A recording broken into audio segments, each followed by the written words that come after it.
जिसको लगता है ना कि ऐसे करने से चलेगा, जिंदगी भर ऐसे करते करते मर जाओगे, कुछ नहीं होने वाला। जिसको ये लगता है ना मैं अपने दिमाग से लाता हूं कमा के, तो उतना ही लाओगे जितना छोटा दिमाग है। और ऐसे भरोसे में बैठे होला, जो देने वाला है ये उसका कार्य है, वो अपने आप देखेगा। तो कह रहे शरीर को काट डाला जाए तो भी नहीं जाएंगे वृंदावन। धाम में शरीर को, इसको सजाने, इसको पालने, इसको पोषण करने से ही तो हमारी दुर्गति हुई है। हमको उचित आहार दे देना है इसको, और इस दुष्ट से खूब भजन कराना है, खूब सेवा करानी है, और अब ब्रह्मचर्य से रहना है, संयम से रहना है। क्या सुख है संसार में? आप हमें बताओ कौन सा सुख है? रुपया, पैसा, घर, मकान, काम भोग सुख। पूरे दिमागों को तौल के देखो, और काम भोग का सुख है कहां? मलमूत्र के द्वारों में। वो द्वार कैसे? जिनको छू लेने के बाद कई बार लगाकर हाथ धोकर तब पवित्र माना जाता है। बुद्धि भ्रष्ट है। तो चलो जब तक रही तब तक रही, अब जब परमार्थ में आ गए तब तो सिंहवत रहो, उठो। भगवान ने यदि हमें भजन का अवसर दिया तो इससे बड़ी और कोई कृपा नहीं है भगवान के पास। ये रुपया, पैसा, दुल्हन, नाना प्रकार की भोग सामग्री कृपा नहीं है, पापियों के पास भी है। सुत दारा धन लक्ष्मी पापियों के घर होए, संत समागम हरि कथा तुलसी दुर्लभ दोए। अगर वृंदावन वास मिल गया है तो मरने की ठान लो, लेकिन जाने की मत सोचना। जाने की सोचे तो फिर गए। बहुत हृदय जलता है कि यार इतना बढ़िया जीव को अवसर मिला भगवत प्राप्ति का, ये भगवत प्राप्ति का कोई महत्व ही नहीं समझते। जहां साल 2 साल भजन की हृदय जला, देखो भजन का फल है उदासी। आप जितना भजन करेंगे तो आप अंदर ही कुछ अच्छा नहीं लगे। कल हम किसी से कह रहे थे कि कितना बड़ा भजन का महत्व है, मन उदास हो जाता है। लोक परलोक उसको कुछ अच्छा नहीं लगता। गाड़ी में बैठ के चलना ऐसा लगता है जैसे जेल की सजा दी जा रही है। आप क्या समझते हो हमारा सौभाग्य? हमारा सौभाग्य नंगे पैर वृंदावन में चलना, हमारा सौभाग्य मांग के खाना, हमारा सौभाग्य पटे पुराने कपड़े पहनकर भगवान के लिए रोना, हमारा सौभाग्य हम किसी का मुंह न देखें, कोई हमारा मुंह न देखे, हम केवल प्रिया प्रीतम को देखें, वो हमें देखें, ये हमारा सौभाग्य। पर अब जोई जोई प्यारो करे सोई मोहि भावे, जैसे प्यारे रखे। जीवन ऐसा नहीं, आज तक स्वप्न में ये कुछ नहीं आया है अभी तक। वही फटे पुराने कपड़े, वही भीख मांग के खाना, वही एकांत में पड़े रहना। स्वप्न आएंगे तो ऐसे ही आएंगे। अभी सूक्ष्म शरीर में इनका प्रवेश नहीं हुआ। ये कोई सौभाग्य है? हम आपसे सच्ची कहते हैं, भगवान से कभी मत मांगना कि यश हो, कभी मत मांगना। यही मांगना कि प्रभु मुझे संसार में कोई जान न पावे, छुप करके आपका भजन करके मर जाऊं, कोई ये भी ना जान पावे कि आपका ये भगत था।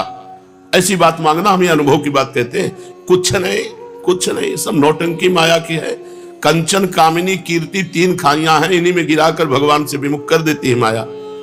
तो कह रहे चाहे शरीर को काट दिया जाए, किसी से संबंध न रखो। बहुत विचित्र माया है, बहुत सावधान रहो। कभी भी घसीट कर कहीं भी गिरा सकती, इसलिए हरिश शरणम हरिश शरणम हरिश शरणम। भगवान मैं आपकी शरण में हूं, आप ही बचाओ, आप ही करुणा करो। स्वात्मा वज्र सहस्त्र विद्य इवना स्पंदे तो वृंदावना। मेरा शरीर हजारों वज्र से भी काटा जाए तो मैं वृंदावन नहीं छोड़ूंगा। श्री वृंदावन महामहिम, बस इतना तुम नियम ले लो, आप पार हो गए। भजन बने तो ठीक, ना बने तो एक भजन बन रहा है। 4 द्वार है, नाम रूप लीला धाम। धाम में तुम्हारा शरीर पड़ा हुआ है, और इसी रज में शरीर छूटेगा तो निश्चित भगवत प्राप्ति हो जाएगी। पूज्य पंडित गया प्रसाद जी महाराज गिरिराज वाले बाबा की अमृतमयी वाणी। धाम चिन्मय वस्तु है, या को कण कण तृण तृण चिन्मय है, किंतु प्राकृतिक जीव को जाकी दृष्टि माया से दूषित है, सब प्राकृतिक ही दिखे है, नहीं तो धाम चिन्मय वस्तु है। जो गुरु कृपा बल से, भजन बल से प्राकृतिक दृष्टि से ऊपर उठ जाए और भाव जगत में प्रवेश करे, वाकु धाम की महिमा दिखाई दे। वाकु धाम की प्रत्येक वस्तु सच्चिदानंद घन ही दिखे है। अब प्रश्न यह उठे है कि जिनको प्राकृतिक ही दिखाई दे है, उनको क्या करना चाहिए? यदि धाम में रहे तो डर लगे कि अपराध बने। ये जो बाहरी लोग आते हैं और यहाँ पिकनिक मनाते हैं ना, नरक का रास्ता बनाते हैं। वहां से लड़का लड़की आए, होटल ले लिए और गंदे आचरण किए, तो दुनिया का पाप यहां दर्शन मात्र से नष्ट हो जाता है। यहां पाप करोगे तो दुनिया में कहीं भाग कर चले जाओगे। और यहां का पाप ऐसे जैसे उपजाऊ भूमि में नए नए किनगा ऐसे एक पाप तुम्हें लाखों बार दंड देगा, लाखों बार, क्योंकि उपजाऊ भूमि है ये। जैसे यहां 1 रुपया दान करो तो लाखों रुपया के बराबर हो जाता है, ऐसे एक पाप करो तो लाखों पाप के बराबर हो जाएगा। बहुत होश में।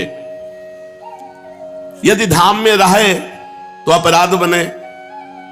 अब लोग ऐसे आते हैं जैसे किसी शहर में मसाला खाए पिच से थूक दिए, और कोई वैष्णव नाम जप करते हुए परिक्रमा जा रहा है, उसका पैर पड़ा, तुम्हारे सारे पुण्य नष्ट हो गए। खिलवाड़ समझते हो? परम धाम वृंदा विपिन है, या जामन आवे वहां थूक दो, चाट चूट खाई, दोना फेंक दिए, खखार के थूक दिए, बीड़ी सिगरेट पिए, यहां नाना प्रकार की कुमार्गामी प्रवृत्तियां की, तो नरक पक्का है, पक्का एकदम।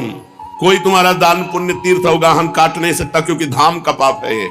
अन्य जगह पाप बन जाए तो तीर्थों में जाने से नष्ट हो जाता है। तीर्थों में पाप बन जाए तो पुरियों में जाने से नष्ट हो जाता है। जो सप्तपुरियां, द्वारिकापुरी, कांचीपुरी, हावंतिकापुरी, ऐसे जो भगवान की पुरियां हैं, मथुरापुरी, अयोध्यापुरी, ऐसे 7 पुरियां, मथुरा, माया, काशी, कांची, हावंतिकापुरी, द्वारावती, 7 पुरियों का वर्णन है।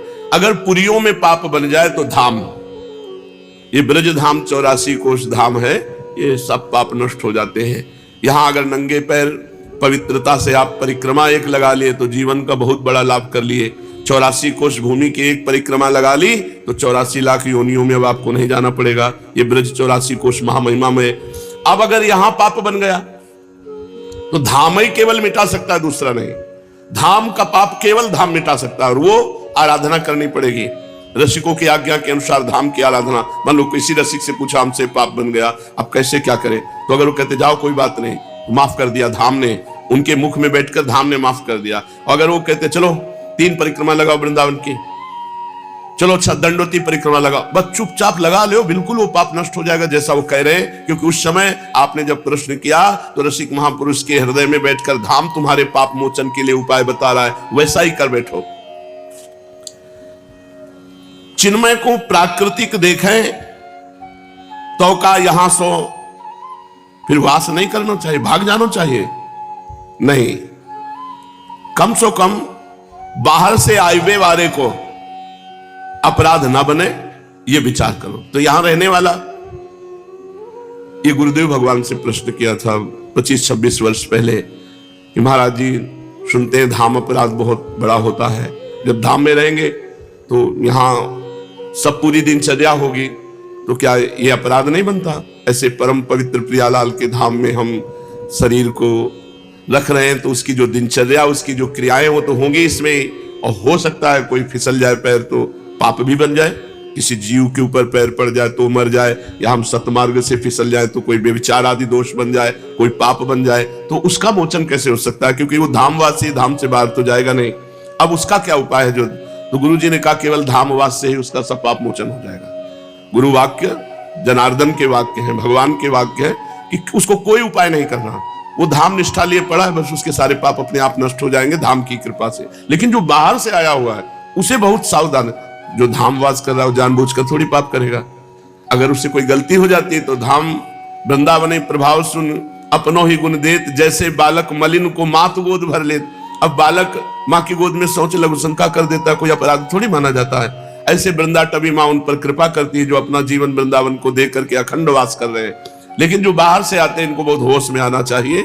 यहाँ केवल आओ भजन के लिए, यहाँ प्रिया प्रीतम को रिझाने के लिए आओ, यहाँ अपनी समस्त कामनाओं को दबाने के लिए आओ, यहाँ वासनाओं का खेल मत खेलो, तो फिर खेलने लायक नहीं रहोगे। ऐसी ऐसी परिस्थितियां आती हैं जीवन में, ऐसे ऐसे कष्ट आते हैं पूछो मत। कम से कम जो बाहर से आवे हैं उनको अपराध का डर होना चाहिए कि धाम में अपराध न बनने पावे।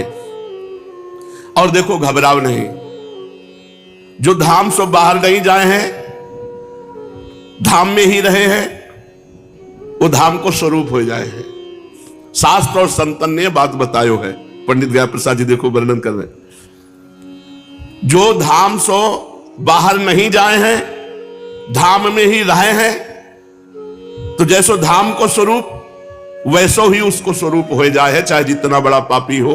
ये शास्त्र और संतन ने बतायो है कि अपने को वैसो नहीं दिखे तो याके ताई प्रिया प्रीतम से प्रार्थना करें कि हे मेरे जीवन धन, मुंह अपने अबोध बालक को अपनो वास्तविक स्वरूप दिखाओ, अन्यथा मोसों प्रतिक्षण धाम में रहते भय अपराध ही बनत रहेंगे। और मैं आपकी गोद में रहते भय हूं, आप सो जन्म जन्म को भटक जाऊंगो। हे मेरे प्राणाधार मोह को अपनाई ले, या प्रकार सो रोए रोए के अपने प्रिया प्रीतम को रिझावे में ही लगे रहे।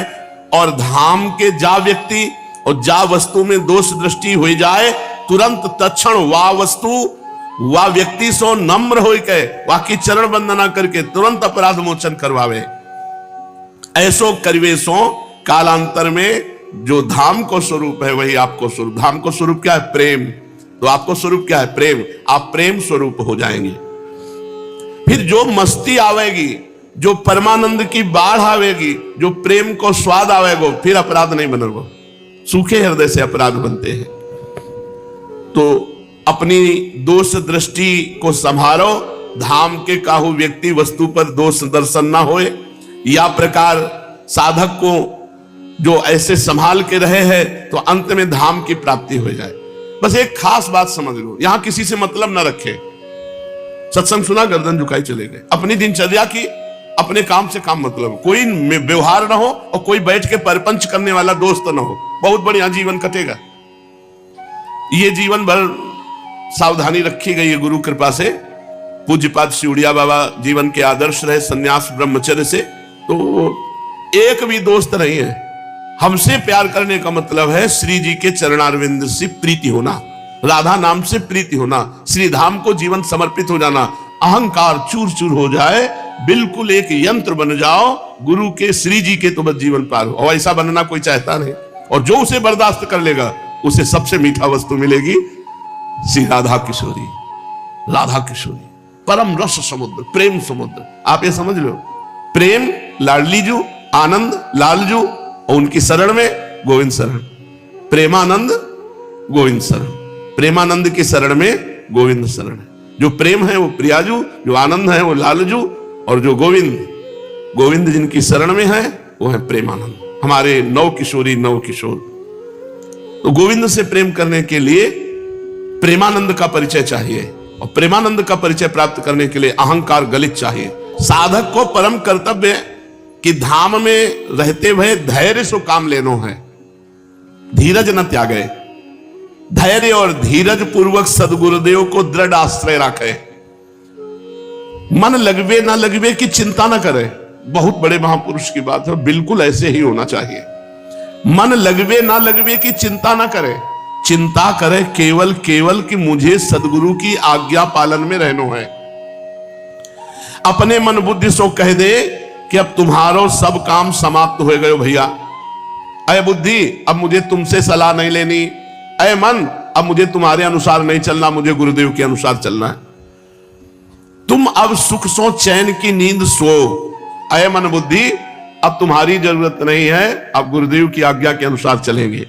मेरे सदगुरुदेव की आज्ञा पालन करन देव, बस फिर तो तुम देख लो कोई अपराध कभी ना बनेगो। शीघ्र ही तुम प्रसन्नता की तरफ बढ़ते चले जाएगो। एक दिन ऐसो आएगो कि तुम नित्य को अपने प्रिया प्रीतम को, अपने खिलौना को गोद में लिए बैठे होंगे।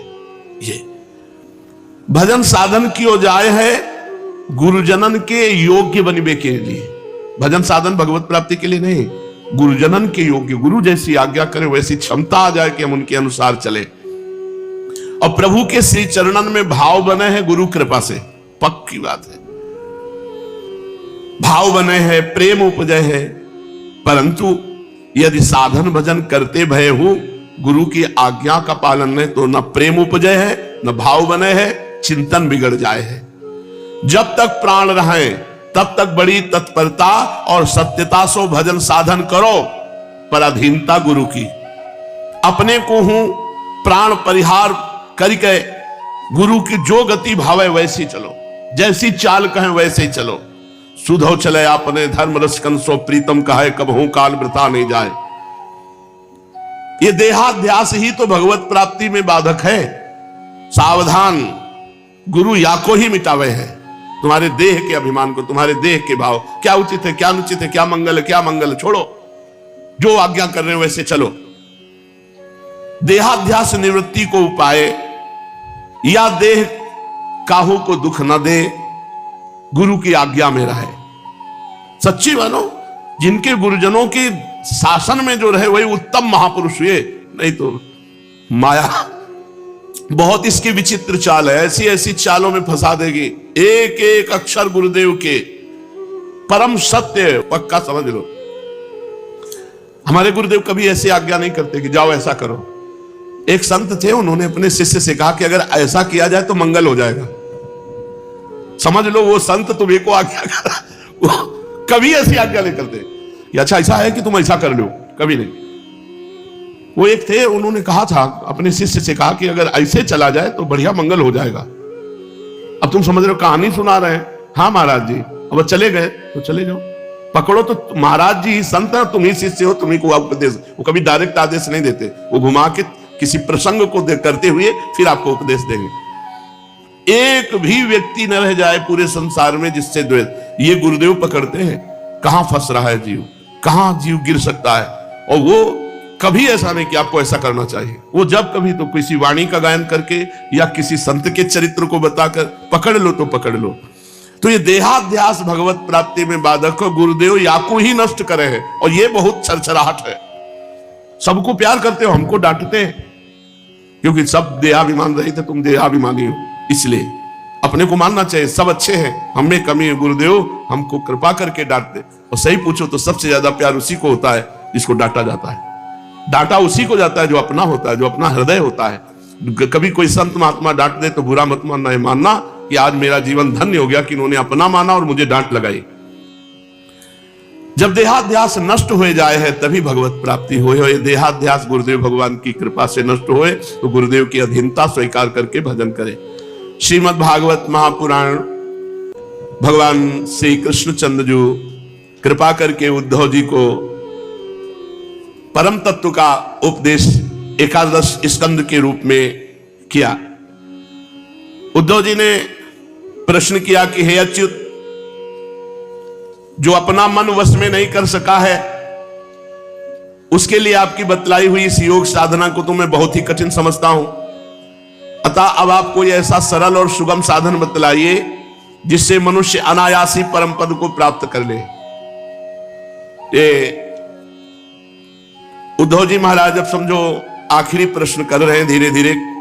अभी थोड़ी देर बाद ही बद्रिकाश्रम चले जाएंगे, फिर यदुकुल का संहार और भगवान परम धाम गमन। उद्धव जी ने प्रश्न किया कि हे गोविंद, हे अच्युत, जिन्होंने अपना मन वश में नहीं किया उनके लिए तो बड़ी कठिन साधनाएं जो भी आप पीछे परमार्थ निरूपण और बहुत से सब किए। अतः कोई ऐसा सरल सुगम साधन बताइए जिससे मनुष्य अनायासी परम पद प्राप्त कर सके। हे कमल नयन, आप जानते हैं कि अधिकांश योगी जब अपने मन को एकाग्र करने लगते हैं तब वे बार बार चेष्टा करने पर भी सफल ना होने के कारण हार मान लेते हैं और उसे वश में ना कर पाने के कारण दुखी हो जाते हैं। हे पद्मलोचन, आप विश्वेश्वर हैं, आपके ही द्वारा सारे संसार का नियमन होता है। इसी से सारा सार विचार में चतुर मनुष्य आपके आनंद वर्षी चरण कमलों की शरण लेते हैं और अनायासी सिद्धि प्राप्त कर लेते हैं। जो आपके चरणों की शरण लेते हैं, आपकी माया उनका कुछ भी नहीं बिगाड़ सकती, क्योंकि उन्हें योग साधना और कर्मानुष्ठान का अभिमान नहीं होता। परंतु जो आपके चरणों का आश्रय नहीं लेते, वे योगी और कर्मी अपने साधन के घमंड में फूल जाते हैं और अवश्य आपकी माया ने उनकी मति हर ली है। प्रभु, आप सबके हितैषी सुहृद हैं। आप अपने अनन्य शरणागत बलि आदि सेवकों के अधीन हो जाएं, ये आपके लिए कोई आश्चर्य की बात नहीं है, क्योंकि आपने रामावतार ग्रहण करके प्रेमवश वानरों से भी मित्रता का निर्वाह किया। यद्यपि ब्रह्मा आदि लोकेश्वरगण भी अपने दिव्य किरीटों को आपके श्री चरण कमल रखने की चौकी पर रगड़ते रहते हैं। प्रभु, आप सबके प्रीतम स्वामी और आत्मा हैं। आप अपने अनन्य शरणागतों को सब कुछ दे देते हैं। आपने बलि, प्रहलाद आदि अपने भक्तों को जो कुछ दिया है उसे जानकर ऐसा कौन पुरुष होगा जो आपको छोड़ देगा। ये बात किसी प्रकार बुद्धि में ही नहीं आती कि भला कोई विचारवान विस्मृति के गर्त में डालने वाले तुच्छ विषयों में ही फंसा रखने वाले भोगों को आपसे क्यों चाहेगा। हम लोग आपके चरण कमलों की रज के उपासक हैं, हमारे लिए दुर्लभ ही क्या है। हे भगवान, आप समस्त प्राणियों के अंतःकरण में अंतर्यामी रूप से और बाहर गुरुदेव के रूप से स्थित होकर उनके सारे पाप ताप मिटा देते हैं और अपने वास्तविक स्वरूप को उनके प्रति